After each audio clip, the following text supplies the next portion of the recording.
The next part we'll cover now is torque on current loops, still section 9 of chapter 29. I suggest before you get started on this part, you have a read through the textbook Knight, pages 823 and 824. This section, torques, probably the most important application of this is that it's the basis for how motors work and, you know, for power generation and stuff like that. So pretty important stuff. Okay, let's get started on this part.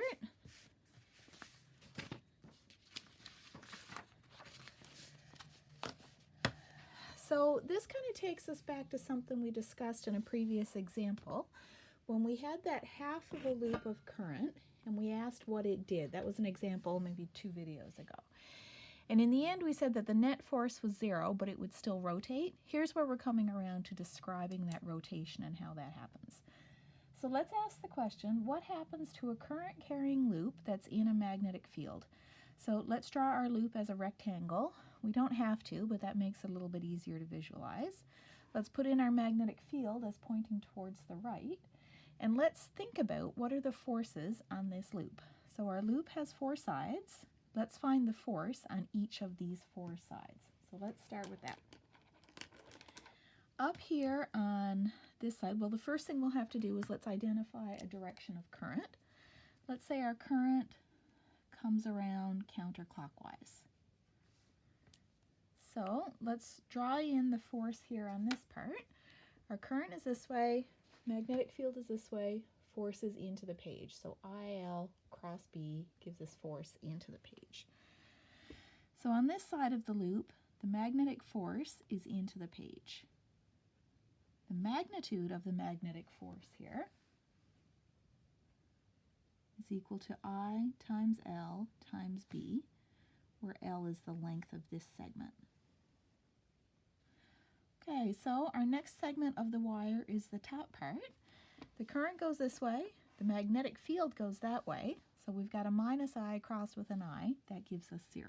So up here on this part, the magnetic force is 0.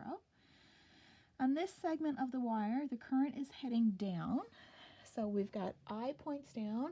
Okay, getting a little bit difficult on the hand, so I'll turn this around. I is down, B is this way, our extended middle finger is our magnetic force, points up out of the page. So on this segment of the loop, the magnetic force is out of the page. The current is the same, the length is the same, the field is the same, so the magnitude of the force is the same. And down on this bottom loop, we've got the current points to the right, the field points towards the right. Cross product of 2 vectors that are parallel gives us 0. So if we look at the forces on this loop, the first thing we notice is we have minus ILB plus ILB plus 0 plus 0 to give us that the net force on the loop equals 0. So these two are 0, these two are equal and opposite, so the net force is 0. If the net force is 0, the acceleration is 0. What does a 0 acceleration mean? It means that this loop doesn't go anywhere. It does not go from here over to here. The center of mass of that loop stays put. There's no translation.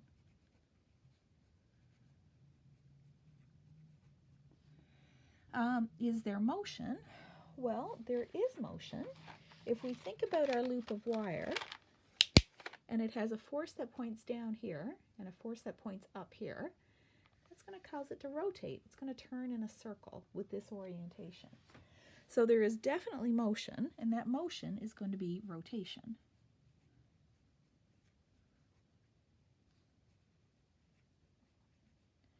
And why do things rotate? They rotate when there's a torque on them. So the fact that there's rotation tells us that the sum of the torques, remember torque is a vector, is equal to 0. Let's see, what will we point out here? The rotation would be through the center, so a rotation about the center. So this would be the axis of rotation right here. Torque as a vector, sometimes this is a little bit dicey. In first-year courses, they often call torque clockwise or counterclockwise, but torque needs to be defined as a vector, so an ij or k direction. The way you define that direction is a right-hand rule. make a circle with your fingers that show the rotation. So right here, this force is into the page, so this loop turns into the page. Rotation comes around this way. So you curl your fingers with the rotation. Your thumb shows the direction of the torque vector. So for this guy, the direction of the torque is up.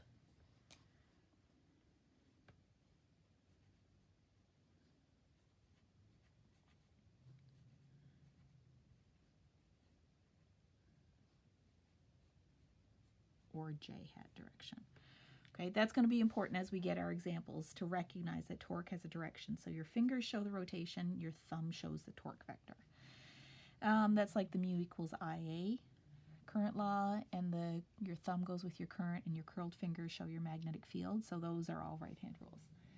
Okay, so let's see. So we looked at our loop, we thought about the forces. The net force is 0, so it doesn't translate. It does rotate, however, so the net torque is not 0.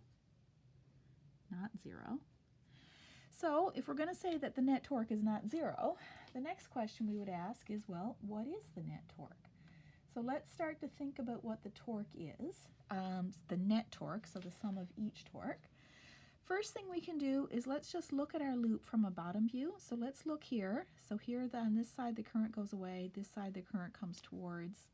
The center of the loop is our point of rotation, so this would be our pivot. So it would rotate about that center. As we look at it this way, the force on this side points down this way. The force on this side points this way. So then the rotation, the torque vector would be into the page, away from us. I'm going to stray from your textbook just a little tiny bit here where it talks about torque. And I'm going to take torque as the cross product between R and F. So torque equals R cross F. Tends to be a slightly more accessible way to look at it. So let's write down that our net torque is going to be the sum of every R crossed with the force F. So our F's are okay, we've got those identified. Let's remember what R is. R is the moment arm or the lever arm. It's the distance from your pivot to the point of application of your force. So there's R and there's R. What forces do we have in this problem? Well, the forces we have are the magnetic forces. So we have the sum of R crossed with I, current, length, these guys, crossed with the magnetic field B, the external magnetic field. So the next thing I'm going to do now, let's see, I think I've got everything labeled. R, I, L, and B, F. Yeah, everything's good. The next thing I'm going to do is just move these brackets. I'm going to take my I out front because it's a constant. And instead of putting my brackets around L cross B, I'm going to put my brackets around the sum of R cross L. Or I could just drop the brackets altogether, but I kind of like this. Because if you ask, what is the sum of R cross L?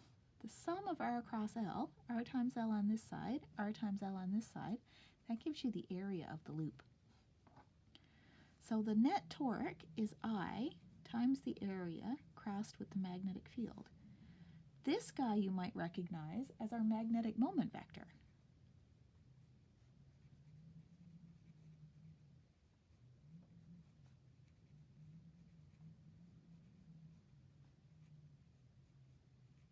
Where the magnetic moment vector was a method to characterize how a loop acts like a little magnet.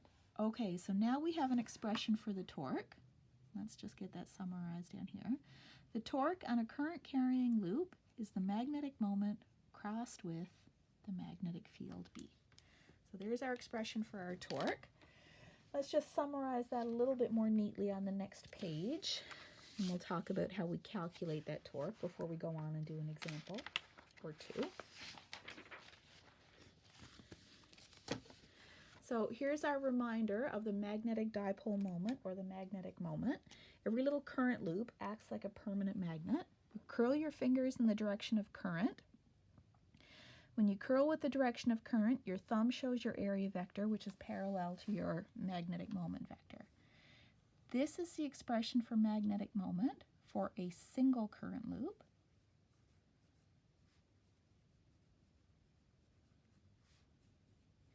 if instead you had n loops,